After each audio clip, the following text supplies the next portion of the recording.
नमस्कार फतेहपुर। आप देखना शुरू कर चुके हैं फतेहपुर की हलचल।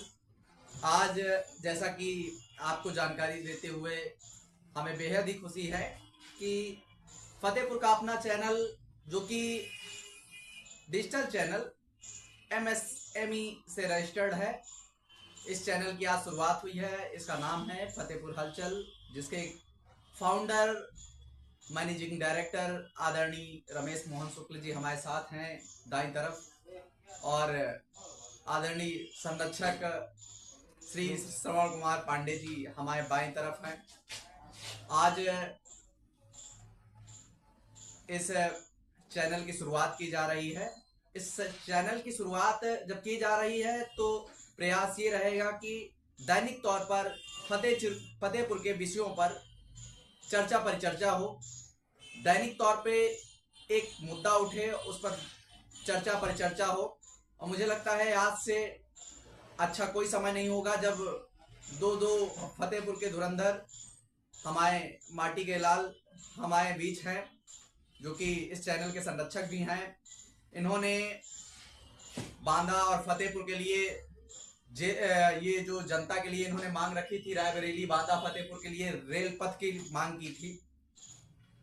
वैसे धुरंधर हम सबके बीच हमारे संरक्षक आदरणीय श्रवण कुमार पांडे जी हमारे बीच बैठे हुए हैं। इस चैनल के मैनेजिंग डायरेक्टर, को फाउंडर हम सबके बीच आदरणीय रमेश मोहन शुक्ल जी बैठे हुए हैं। सबसे पहले तो हम आपसे बात करना चाहेंगे आदरणीय, आप ये बताएं कि आज पहले तो इस पे आप अपनी बात रखें कि आज ये फतेहपुर हलचल चैनल की शुरुआत हुई है। पहले इस पर आप अपना। जी, मैं देख रहा था विगत दिनों में कि जो भी चैनल बने हुए हैं वो सब प्रदेश या राष्ट्र की बात करते हैं।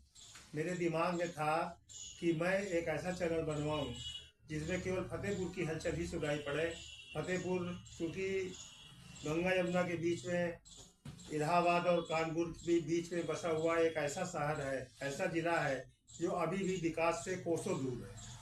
यहाँ के जनप्रतिनिधि भी काफ़ी उदासीन है और केवल न यहाँ बात कोई शासन सुनने वाला है जनपद की, न प्रशासन सुनने वाला। इसलिए मैंने इस चैनल की शुरुआत करवाई और पहला बिंदु ही ये चुना, क्योंकि ये जनपद अविकसित क्यों है उसका मुख्य कारण एक ये है कि ये न तो यमुना पार बांदा से जुड़ा है और न गंगा पार रायबरेली से रेल मार्ग द्वारा जुड़ा है, जिसके कारण इस जनपद का विकास असंभव है। कठिन नहीं, असंभव है। क्योंकि सबसे पहले ये मांग जो है 1960-62 में हमारे तत्कालीन सांसद जो है गौरीशंकर कक्कड़ जी ने किया था। उसके बाद यहाँ के जनप्रतिनिधियों ने, चूँकि बाहरी आते रहे, चारागाह समझकर यहाँ चलते रहे और यहाँ की कोई बात उन्होंने उठाई नहीं। उसके बाद सौभाग्य से 1977 में जब जनता पार्टी की सरकार बनी तो उस समय जो हमारे सांसद चुने गए बशीर अहमद जी, वो हाई कोर्ट के एक माने हुए लायक थे और जनपद की माटी से जुड़े हुए थे। तत्कालीन मोरारजी देसाई उनको अपने मंत्रिमंडल में लेना चाहते थे, लेकिन उन्होंने यह कहकर के मंत्रिमंडल में शामिल होने से इनकार कर दिया था कि मैं ऐसे जनपद से चुन के आया हूं जो बहुत अविकसित है, मुझको अपने संसदीय क्षेत्र के लिए काम करना है। और उन्होंने वहां पर उस समय लोकसभा में फतेहपुर को बांदा और रायबरेली से रेल मार्ग द्वारा जोड़े जाने की मांग उठाई। उस समय के जो तत्कालीन रेल मंत्री थे मधुकर जी, उन्होंने वही लोकसभा में आश्वासन दिया। और उस समय जो ये आज आपका एनसीआर कहलाता है, उस समय एनआर कहलाता था और मंडल मुख्यालय उसका इलाहाबाद था। वहाँ की सर्वे टीम गठित हुई और इस रेल लाइन का सर्वे कार्य भी हुआ। लेकिन उसके बाद दुर्भाग्य था कि 2.5 साल की जनता पार्टी सरकार गिर गई और बशीर अहमद जी चले गए। उसके बाद जो सांसद यहाँ चुने जाते रहे उनसे इससे कोई मतलब नहीं है। दुर्भाग्य ये कि 1989 में माननीय वीपी सिंह जी इसी संसदीय क्षेत्र से MP चुनकर के प्रधानमंत्री बने और हम लोगों ने, 4 लोगों ने मिलकर उनसे वहाँ पर मांग की कि महोदय ये बहुत अविकसित जिला है और रेल मार्ग से जुड़ना बहुत आवश्यक है। उन्होंने भी तमाम, उन्होंने कहा मैं खुलवाता हूँ, वो फाइल कहाँ है, और 11 महीने का उनका कार्यकाल समाप्त हो गया और वो भी नहीं खुलवा पाए। अब वर्तमान समय में हमारे वरिष्ठ साहित्यकार जनपद के श्री श्रवण कुमार पांडे जी हैं जो इस मुहिम को आगे चलाए हुए हैं और लगातार फतेहपुर में जन समर्थन जुटा रहे हैं। यही नहीं, अभी बांदा चित्रकूट के सांसद से इन्होंने मांग भी उठवाया है, रेल मंत्री को पत्र भी लिखवाया है, और हम प्रयासरत हैं कि रायबरेली के सांसद के प्रतिनिधि के रूप में उनका शर्मा जी का भी उनसे पत्र लिखवाएं। अपने फतेहपुर के माननीय सांसद से भी पत्र लिखवाने के लिए हम लोग प्रयासरत हैं। ऐसे में आपका पंकज जी श्री श्रवण कुमार पांडे जी से साक्षात करना ज़्यादा जरूरी हो जाता है। आप बिल्कुल, इन्होंने जनता की मांग रखी थी रायबरेली बांदा फतेहपुर रेल पथ के लिए, उनसे हम रूबरू होंगे। जी सर, क्या कहना चाहेंगे? आप जहाँ तक इस मांग का सवाल है तो केवल मांगे ठंडे बस्ते में नहीं है। आजादी के बाद से फतेहपुर जिला ही ठंडे बस्ते में है। लोग सवाल उठाते हैं, लोग समस्याओं का हल चाहते हैं, लेकिन मेरा आज तक का अनुभव है कि जिले को कोई धीर गंभीर सांसद नहीं। जिले का एक बार भाग्य जागा था, इस जिले का सांसद भारत का प्रधानमंत्री हुआ, लेकिन वो केवल प्रधानमंत्री होकर के रह गए। जहाँ तक इस रेल लाइन का सवाल है, ये रेल लाइन उत्तर भारत, मध्य भारत और दक्षिण भारत को जोड़ने वाली सिद्ध होगी।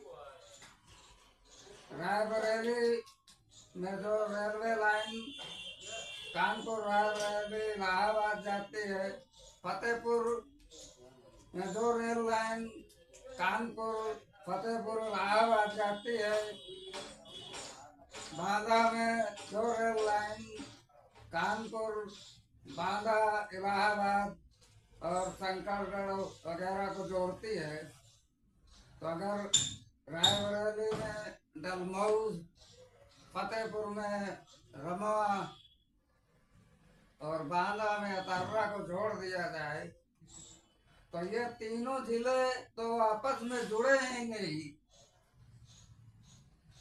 इस जुड़ाव से अवध क्षेत्र, दोआबा क्षेत्र और बुंदेलखंड क्षेत्र जुड़ जाएगा। तीनों का जुड़ाव होगा। फतेहपुर कृषि प्रधान जिला है, रायबरेली औद्योगिक प्रधान जिला है, बांदा खनिज प्रधान जिला है।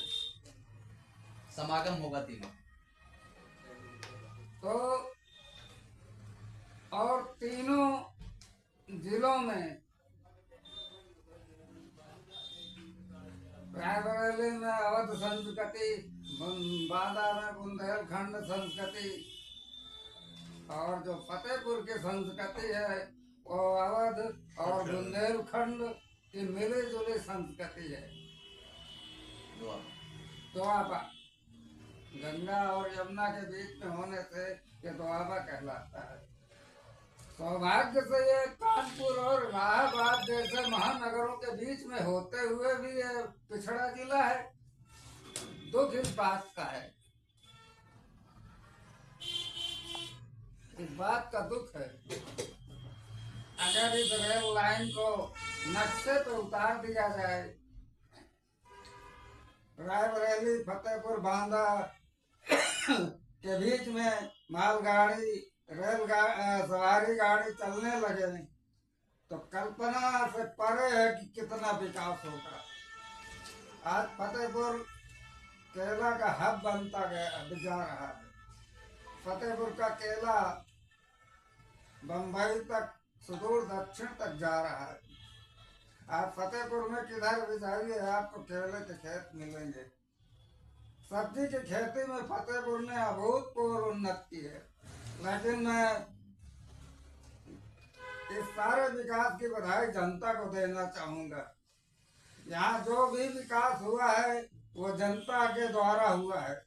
जनप्रतिनिधियों ने कुछ खास नहीं किया, चारागाह समझ करके आए और चर करके चले गए, भूतपूर्व हो गए। मैं इस चैनल के माध्यम से अपनी आवाज जनता के बीच में, जिम्मेदारों के बीच में और भारत की संसद तक पहुंचाना चाहूंगा कि रायबरेली फतेहपुर और बांदा को जोड़ने वाली रेलवे लाइन पर तुरंत काम जारी किया जाए। सर्वेक्षण की पुरानी फाइलों को निकाला जाए। अगर वो फाइलें नहीं मिलती तो नए ढंग से भी सर्वेक्षण होगा। यहाँ के तीनों जिलों के सांसदों को चाहिए कि इस मुद्दे को फालतू की बहसों में उलझने की जगह इस तरह के मुद्दे उठाएं। बिल्कुल मैं आपको यहाँ रोकना चाहूँगा पांडे जी, क्योंकि रायबरेली बहुत बड़ा प्रतिष्ठित जिला है, लेकिन दुर्भाग्य यह है कि रायबरेली से बम्बई के लिए सीधा कोई ट्रेन नहीं। फतेहपुर से दक्षिण भारत की ट्रेन पकड़ने के लिए चेन्नई बंगलौर जाने के लिए आपको या तो इलाहाबाद जाना पड़ेगा या झांसी जाना पड़ेगा। अगर ये रेल जुड़ जाए तो इससे रायबरेली वालों को सीधे बम्बई और फतेहपुर वालों को चेन्नई और बंगलौर की भी ट्रेनें आसानी से मिल जाएंगी। जैसा कि आपने सुना, और ये बहुत ही गंभीर चर्चा पर चर्चा अभी तक चलती रही, और आज के लिए यहीं तक। फिर अगले दिन मुलाकात होगी चर्चा पर चर्चा फतेहपुर की हलचल पर। तब तक के लिए देखते रहें फतेहपुर की हलचल। धन्यवाद।